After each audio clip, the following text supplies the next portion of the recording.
नहीं, वैसे तो भारतीय जनता पार्टी की परंपरा भी है, पद्धति भी है और कार्यशैली का एक हिस्सा भी है। समय समय पर इस प्रकार की समन्वय बैठकों का आयोजन होता है और भिन्न भिन्न स्वरूप में।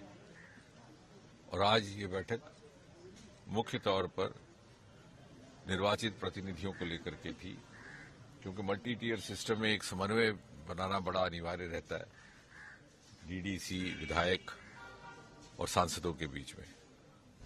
और जैसा कि आप समझते हैं कि इत्तेफाक से काफी लंबे समय तक यहां पर विधानसभा गठित नहीं हो पाई, जिसके कारण एक लंबा अंतराल खला का रहा, वैक्यूम का रहा।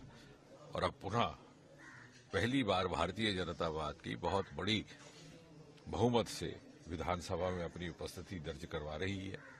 हमारे 29 विधायक चुन करके आए थे।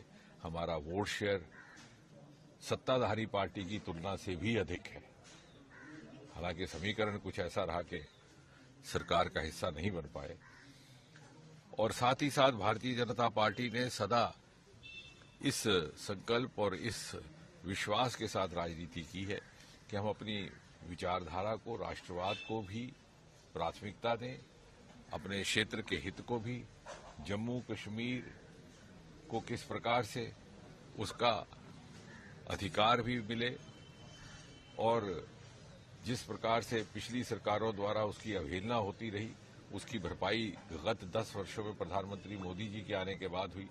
जो हमारे दूर दराज के क्षेत्र थे, डोडा, किश्तवाड़, बन्नी, बिलावर, जहां लोगों को कभी सड़कें नसीब ना थी, आज वहां सड़कों के जाल बिछे, शिक्षा संस्थान बने। उस तरह के मोदी जी के जो हमें आशीर्वाद से ये सारी नेमतें वसूल हुई हैं, किस प्रकार जम्मू कश्मीर की जनता को उसका पर्याप्त लाभ पहुंच सके, उसको लेकर के विचार करना। और चूंकि संयोगवश विधानसभा का सत्र प्रारंभ होने वाला है, जम्मू कश्मीर विधानसभा का बजट सत्र है। बजट सत्र आप जैसे जानते हैं बड़ा महत्वपूर्ण रहता है।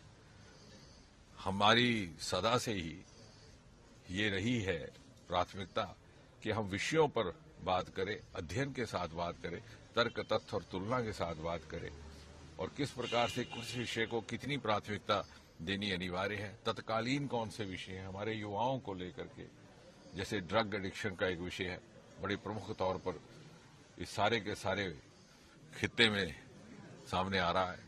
एनक्रोचमेंट्स का विषय है, माइनिंग का विषय, जिसके कारण मोदी जी ने जो हमें केंद्र के सहयोग से इतने इतने शाहकार पुल दिए, अटल सेतु, कीड़िया गड़ियाल, उनकी नींवों को खतरा है।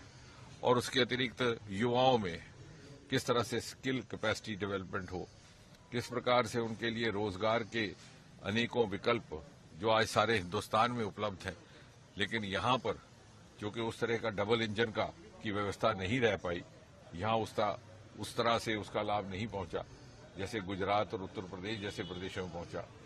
उसके लिए क्या उपचार हो सकता है और किस प्रकार जम्मू कश्मीर, जम्मू की आवाज असेंबली में गूंज पाए और एक तर्क आधारित तरीके से, प्रमाणित तरीके से, न केवल महज शोर शराबा करके बल्कि एक ठोस आधार और ठोस तथ्यों पर आधारित बात रखने का प्रयास हो। उस सब को लेकर के भी एक विस्तृत लंबी चर्चा रही, जिसमें हमारे प्रदेश के अध्यक्ष भी उपस्थित रहे।